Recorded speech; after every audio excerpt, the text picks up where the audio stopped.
எல்லாருக்கும் பழம் கிடைச்சிருச்சு. எனக்கு ஆப்பிள். எனக்கு ப்ளூபெர்ரி. எனக்கு ரெண்டுமே.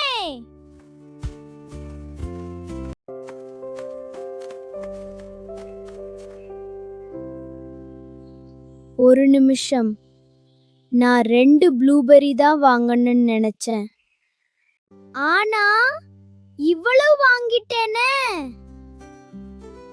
ப்ளூபெர்ரி ரொம்ப சின்னது.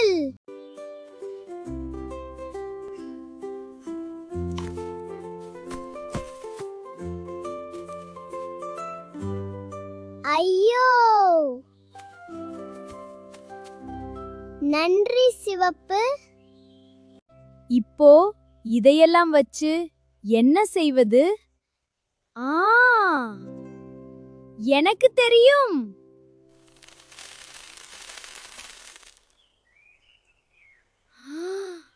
யார் அது?